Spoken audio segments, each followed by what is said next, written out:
Vous écoutez Le Cercle des auteurs, le podcast qui met à l'honneur celles et ceux qui publient aux presses universitaires du Septentrion. À chaque épisode, un auteur nous invite à découvrir les coulisses de son ouvrage et à partager son parcours d'écriture. Aujourd'hui, nous recevons Florence Raymond, Anne Labourdette et Hélène Duverger-Blanc pour parler de À l'épreuve du feu, un ouvrage collectif porté par l'association Muse Nord. À travers des archives inédites, des enquêtes de terrain et des analyses historiques, elle retrace l'histoire des musées du nord de la France face aux deux guerres mondiales et interroge les enjeux de préservation et de mémoire du patrimoine. Une histoire de guerre, de patrimoine et de mémoire que nous vous invitons à découvrir aujourd'hui. Les presses universitaires du Septentrion vous souhaitent une excellente écoute.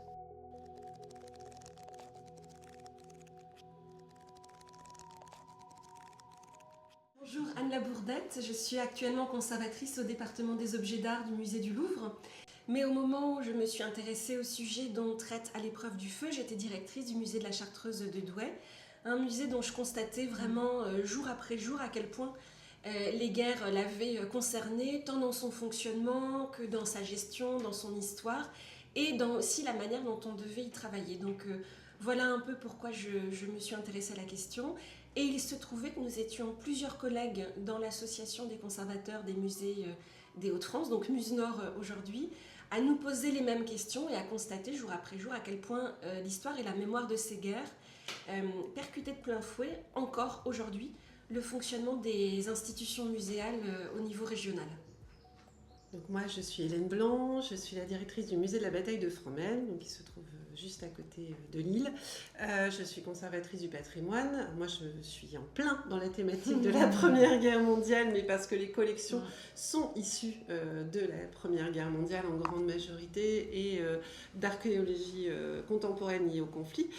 Donc ce n'est pas un musée qui a vécu les guerres, mais qui en est issu, si on en fait la caricature. Alors, j'ai été impliquée dans ce projet collectif parce que depuis pas mal d'années, je travaille sur les questions de mémoire de la Première Guerre mondiale et en devenant secrétaire adjointe de l'association Muse Nord, qui est une association des professionnels des musées des Hauts-de-France, j'ai été amenée à faire partie du comité de relecture de l'ouvrage avec Florence et un certain nombre de personnes de l'association, notamment Anne et Célia et aussi Alexandre Rollin qui était partie prenante de cet ouvrage. Et je me suis plongée dans l'histoire des musées pendant les conflits, et c'était d'autant plus intéressant parce que c'était une histoire finalement méconnue et qui reste encore aujourd'hui d'actualité pour tous les musées, méconnue comme l'a été l'occupation notamment du nord de la France pendant la Première Guerre mondiale, qui était une première occupation, et c'était d'autant plus intéressant de se replonger dans cette histoire et l'histoire de parcours de certaines personnes comme Émile Théodore au Palais des Beaux-Arts de Lille. Et donc moi-même je suis Florence Raymond, je suis conservatrice du patrimoine, je suis chef de la conservation et de la médiation au musée de l'Hospice Comtesse de Lille, et j'ai la chance d'être vice-présidente de cette association assez formidable, il faut le dire, avec une équipe de salariés assez formidable, il faut le dire, qui nous accompagne dans un programme de valorisation des musées, de leur programmation, etc., mais aussi de la publication collective dans le cadre, et on y reviendra, d'un centenaire, de la volonté de réunir toute une cohorte d'auteurs autour d'un sujet clé, et puis de matérialiser tout cet effort qui a réuni plusieurs dizaines de personnes sous ta férule, chère Anne, dans le cadre d'une publication aux éditions du Septentrion, parce qu'on connaît la valeur de la trace, de l'édition qui reste, d'aller jusqu'au bout de cela, c'est-à-dire d'une écriture, d'une relecture, d'une coordination éditoriale, qui a un effort toujours collectif, et puis enfin une réussite savourée pour pouvoir diffuser une actualité de la recherche. On l'évoquait tout à l'heure, nos musées sont des lieux de conservation et aussi de diffusion d'une actualité de la recherche qui, dans des lieux de la répétition du savoir aussi, on est amené à répéter souvent les mêmes informations. Alors généralement elles sont tout à fait justes et véridiques, mais il y a aussi des points nouveaux, des nouveaux éclairages, des chercheurs qui nous indiquent que cette perception des choses peut être éclairée différemment 100 ans plus tard avec des nouveaux outils de la recherche, et qu'ensuite nous devons, oui c'est une injonction, nous en emparer pour que tout cet effort il puisse à un moment donné être partagé avec nos visiteurs. Il y a des lecteurs qui vont s'emparer du livre, bien sûr, mais qui au croisement d'enjeux universitaires, de recherche et d'une diffusion d'une connaissance pour tous. Ça, je pense que c'est au cœur de notre association que nous chérissons.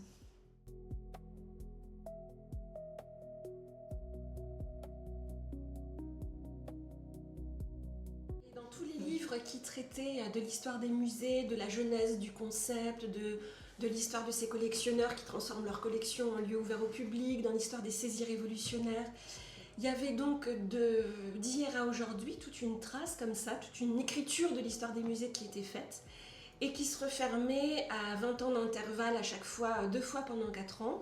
La Première Guerre mondiale éclatait, les musées fermés et puis certains étaient détruits. La Deuxième Guerre mondiale éclatait, donc cette fois-ci on avait prévu la Seconde Guerre mondiale, donc les musées avaient été préparés à la guerre, ils fermaient, on évacuait les collections et puis ça rouvrait. Et donc l'histoire reprenait dans les années 1950 à nos jours pour évoquer en fait toute une série de traits typiques de ce qu'est l'histoire des musées. Et puis il y avait donc ces parenthèses, en fait, c'était vraiment vécu comme ça, sur lesquelles personne ou très peu de monde cherchait vraiment, jusqu'à ce que Christina Kott, d'un côté, publie une synthèse magistrale sur l'histoire d'un service allemand, le Kunstschutz, créé pendant la Première Guerre mondiale, d'abord en Belgique, ensuite dans le nord de la France et dans l'est de l'Europe, justement pour protéger le patrimoine en fait, de l'ennemi de l'Allemagne en temps de guerre. Et du coup, il s'était intéressé au musée. Donc là, pour la première fois, il y avait l'écriture. Elle a soutenu sa thèse en 2002 et publié en 2006. Donc on était vraiment au début des années 2000 et pour la première fois, elle ouvrait les parenthèses de la Première Guerre mondiale pour dire non, en fait, il s'est passé beaucoup de choses dans les musées à l'époque. Et puis petit à petit, Arnaud Bertinet a aussi beaucoup publié sur l'histoire des musées français en particulier et de leur évacuation de collections pendant la guerre de 1870, la Première Guerre mondiale et surtout la Seconde. Et on se rendait compte que l'histoire, elle ne s'arrêtait pas là. Elle ne s'arrêtait pas aux fermetures de musées qui rouvraient en plus pendant les guerres. Ils ont pratiquement tous rouvert, sauf quand ils étaient irrémédiablement détruits. On se rendait compte que du coup, certes, ils avaient en partie protégé, évacué leurs collections, alors dans l'urgence pendant la Première Guerre mondiale, de manière plus ou moins anticipée pendant la Seconde. On se rendait compte qu'en fait, ils continuent à fonctionner, ce qui veut dire à acquérir, à restaurer des œuvres d'art, à exposer. Et alors ça pose vraiment beaucoup de questions parce que ce sont des expositions à 2 guerres d'intervalle qui sont des expositions politiques. À chaque fois, on ne peut absolument pas comprendre le travail qui est fait dans les musées si on ne se rend pas compte qu'à chaque fois, certains d'entre eux sont occupés par les Allemands. D'autres, au contraire, font partie d'une zone contrôlée par l'armée britannique ou française, enfin, et que donc ce qu'ils exposent et ce qu'ils disent à leurs visiteurs est un propos politique. Et puis surtout, les musées se transforment radicalement dans leur mode de fonctionnement. Ce qui m'a frappée en étudiant Douai, et c'est ce qu'on voit d'ailleurs pour l'essentiel des musées de la région se produire, c'est à quel point, avant la Première Guerre mondiale, on est dans un musée de notables. Voilà, ce sont des notables, des commissions de bourgeois en fait, qui régissent un peu le fonctionnement de ces institutions. Il y a un ou plusieurs conservateurs. Et petit à petit, on voit vraiment l'État français qui tient compte de ce fonctionnement-là, qui est de plus en plus interventionniste et qui impose vraiment la figure d'un conservateur mieux formé, souvent seul décisionnaire, en lien direct avec l'autorité municipale et étatique. Et donc il y a une transformation majeure dans le fonctionnement des musées qui se produit du fait des guerres. Les guerres n'ont pas inventé ces changements de fonctionnement, ils étaient souhaités. Mais ça a été un catalyseur, enfin, les 2 conflits mondiaux, incontestablement pour l'histoire des musées de la région, ont été des catalyseurs et des formidables de transformations qui étaient souhaitées, qu'on n'arrivait pas à mener en temps de paix et qui ont eu lieu en temps de guerre. Donc en fait, on a souhaité aussi ce livre à l'épreuve du feu pour raconter en filigrane cette histoire qui est trop peu dite. On voulait aussi raconter cette histoire et de dire que ces musées ne sont pas restés en dehors des guerres, bien au contraire, mais que ces guerres ont eu un impact formidable au sens premier du terme sur leur fonctionnement au XXe siècle.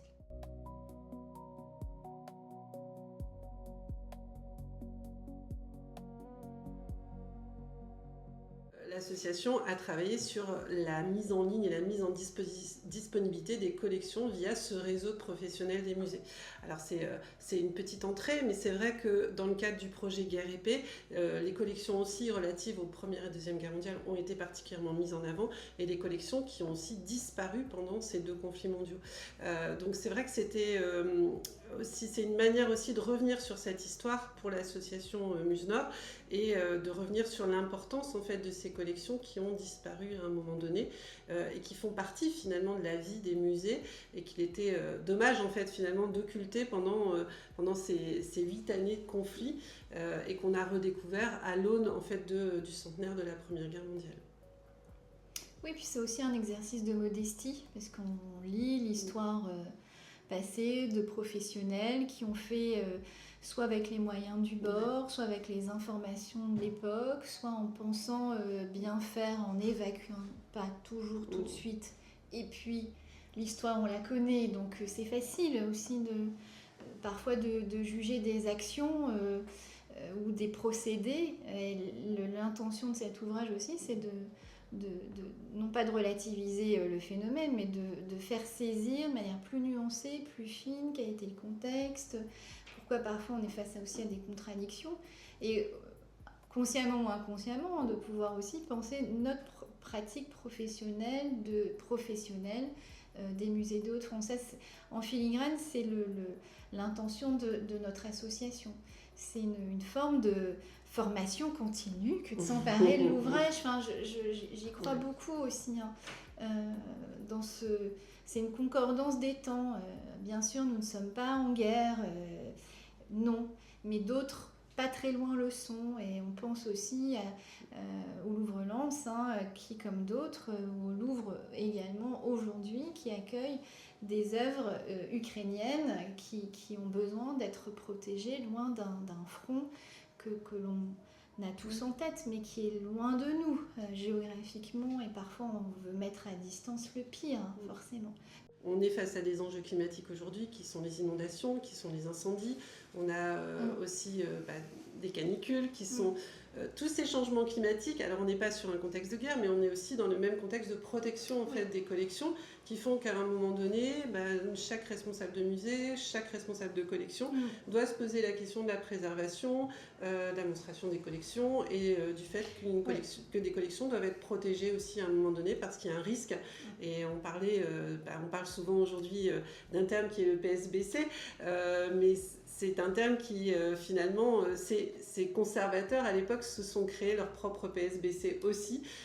Et c'est aussi ça qui est intéressant à la relecture de cet ouvrage. C'est les questions que se sont posées certains conservateurs, les difficultés qu'ils ont rencontrées à un moment donné, et comment, en fait, ils ont réussi à pallier, ou pas, à ces difficultés. Et puis c'est un devoir de prévoir, de ne pas être saisi si le pire arrive. C'est le principe de la prévention, mais qui a joué très fortement d'évoquer des incendies. Alors je ne prends que des exemples très loin de nous, comme ça nous fait moins peur, mais les incendies de Los Angeles, qui ont touché d'abord des habitations, d'abord évidemment des personnes, et puis ensuite tout un système de protection, quand cela était possible, d'arrosage, d'évacuation de biens dans le cadre d'une situation qui peut surgir. Donc c'est une nécessité, c'est un exercice entre en effet un exercice de prévention, de tout faire pour que quelque chose n'arrive pas et d'être prêt le jour où ça arrive. Tous ces musées ont en commun d'être régis à peu près par le même cadre législatif et réglementaire. Il en est ainsi en 1914, il en est ainsi en 1939 et encore aujourd'hui, qui dit qu'en gros, à partir du moment où ces collections sont inscrites sur un inventaire d'une manière plus ou moins réglementée, ils ressortissent au patrimoine public, qui est donc inaliénable, on ne peut pas vendre ces œuvres de musée, et c'est imprescriptible, c'est-à-dire que toute aliénation éventuellement intervenue, vol, perte et autres, n'a pas de valeur juridique, c'est-à-dire qu'à n'importe quel moment, les musées peuvent revendiquer le retour de ces œuvres qui auraient indûment quitté leur collection.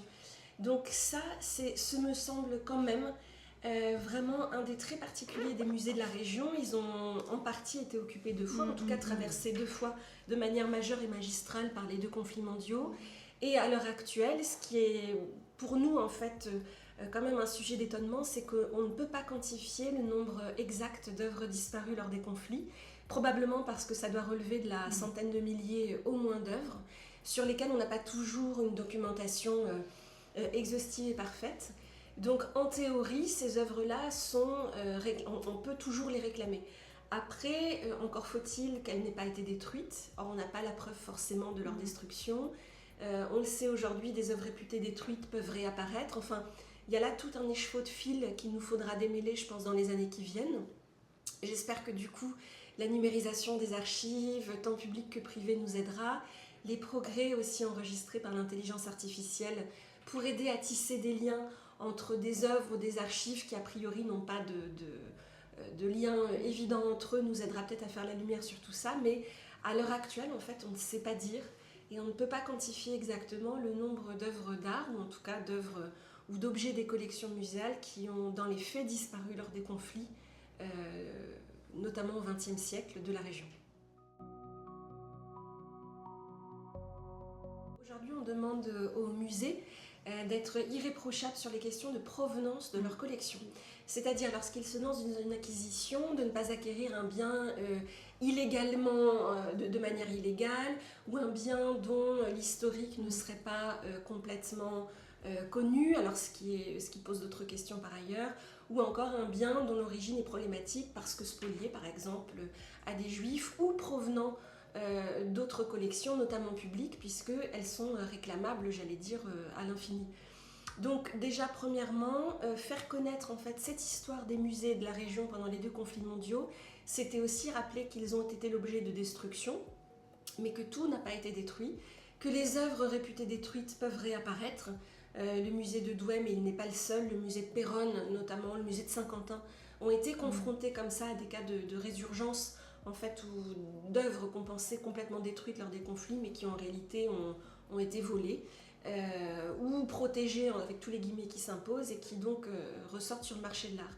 Et donc d'abord, le but aussi à l'épreuve du feu, c'était rappeler ça, que les collections publiques ont certes un devoir d'exemplarité en matière de provenance des collections qu'elles acquièrent, ou d'exemplarité sur les recherches qu'elles mènent sur les collections qu'elles conservent, mais aussi de rappeler qu'elles aussi ont été concernées par des disparitions majeures, très importantes, et que donc il faut faire d'abord connaître cette histoire, quand bien même, encore aujourd'hui, est-elle incomplète.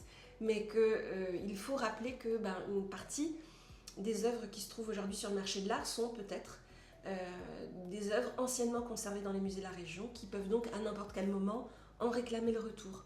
Et donc au départ, le colloque visait aussi à ça, visait à rendre hommage à tout le travail collectif qui avait été accompli lors du centenaire de la Première Guerre mondiale par Musnor sur le territoire régional. Et puis rappeler aussi que toute cette histoire-là, elle commence seulement à être vraiment investiguée, publiée, recherchée. Et donc c'était aussi une manière de faire connaître cette histoire et de susciter, nous l'espérons, d'autres vocations en matière de recherche sur les liens entre musée et guerre. On a des collègues allemands qui ont écrit dans l'ouvrage, qui ont premièrement communiqué et écrit, des collègues parisiens aussi, puisqu'on s'est rendu compte que ça n'est pas qu'une histoire des musées du Nord, mais aussi beaucoup une histoire des relations entre la centrale, donc il faut comprendre Paris ici et puis les musées en région, mais aussi que ça concerne différents types de structures, de musées, que ça ne concerne pas que des institutions, mais des hommes aussi, beaucoup, dans une moindre mesure des femmes, donc ça reste aussi une écriture à faire. Donc d'abord, le projet collectif, il a été là, c'était d'ouvrir vraiment le colloque et donc le livre sur une pluralité de profils, pas seulement des conservateurs qui écrivent sur des musées et d'autres conservateurs, mais des universitaires, des chercheurs étrangers, des archéologues. Je trouve à titre personnel que les ouvrages collectifs sur des épreuves de l'histoire du XXe siècle sont vraiment nécessaires pour éviter d'enfermer vraiment la rédaction dans un seul et même point de vue. Oui, de croiser, et puis c'est ce que soutient l'association Musnor et tout type de collectif, mais de vouloir s'adresser à meilleur que soi sur un sujet particulier, pointu, identifié comme tel, qui nécessite soit un contrepoint, soit un point de vue transfrontalier, avec aussi des universitaires qui croisent des chargés de collection, donc une cohorte aussi de professionnels qui n'ont pas tous le même statut. Donc un universitaire ne décrit pas les choses forcément comme un conservateur de musée, et inversement. Je ne veux pas caricaturer du tout dans les rôles, mais c'est vrai qu'on a besoin les uns des autres. Et dans des sujets particulièrement complexes qui font appel aussi à beaucoup de références historiques, enfin une déstabilisation du front, enfin, dans le détail, hein, c'est particulièrement complexe sur le positionnement, et une cartographie qui a demandé beaucoup de travail, qui indique bien aussi qu'il y a un enjeu territorial qui se retrouve dans le sommaire de l'ouvrage, avec, en effet, c'est tout le bénéfice de ton travail, Anne, et du colloque initial, de positionner aussi une cartographie d'auteur, de ne pas jouer uniquement pour soi. C'est bien, mais c'est sans doute pas suffisant pour tout type de sujet, et en particulier celui-ci. Et l'approche collaborative, c'est un des points forts aussi de l'association. Ouais. Et aujourd'hui aussi, c'est l'idée de ne pas justement s'adresser qu'à des conservateurs, mais à l'ensemble des professionnels qui constituent la vie des musées aujourd'hui. Et cet ouvrage, il concerne finalement tout le monde aussi. Il est très d'actualité sur pas mal de principes. Et c'est vrai que c'est aussi l'idée du réseau et de l'association, c'est de pouvoir s'adresser à chacun et à chacun des musées, aussi différents soient-ils. Moi, je représente un musée qui est sur la Première Guerre mondiale. On a des musées de beaux-arts, on a des musées comme le Centre historique minier, qui portent sur une thématique historique qui est aussi forte pour la région. Et c'est aussi l'idée de l'association, c'est de s'adresser à tous et à tout type de musée. Et c'est vrai que dans cet ouvrage, à l'épreuve du feu, on est plutôt sur des musées qui sont beaux-arts, mais dans les problématiques, dans les enjeux, dans ce que rencontre chacun des professionnels qu'on peut recroiser, ou même dans les questions de provenance, dans les questions de sécurisation des œuvres, on est sur des problématiques qui concernent tous les musées et normalement, et j'espère, tous les professionnels de musées.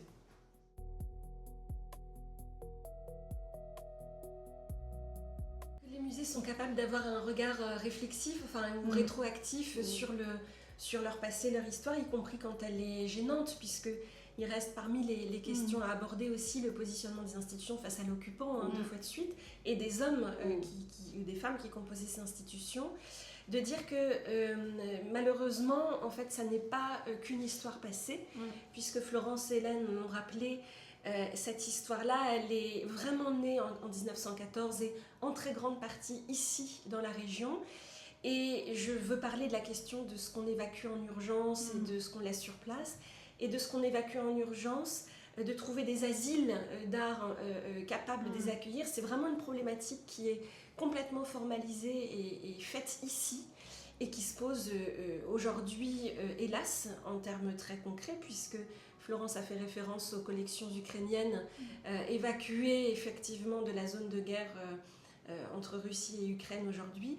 Mais ça, cette expérience-là, elle est née du passé. Donc on voudrait aussi rappeler le fait que les musées sont peut-être pas toujours en première ligne des urgences sociétales, mais en réalité, ce qu'on transmet aussi aux générations futures, c'est cet effort-là, cette histoire-là, cette capacité de réflexion sur ce qui a réussi, ce qui a moins bien réussi lors des conflits, et surtout, en fait, se rappeler qu'il vaut mieux anticiper et se préparer au pire. Ça limite, à défaut d'éviter complètement les dégâts patrimoniaux, et c'est aussi un trait d'union entre les générations qu'on va proposer comme ça, à travers ces actions-là.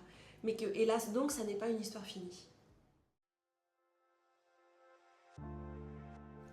Vous venez d'écouter un nouvel épisode du Cercle des auteurs. Les presses universitaires du Septentrion remercient Florence Raymond, Anne Labourdette et Hélène Duverger-Blanc pour avoir partagé avec nous les coulisses de leur travail de recherche. Les presses universitaires du Septentrion vous remercient pour votre écoute et vous attendent nombreux sur leurs différents réseaux sociaux pour ne rien manquer de leur actualité.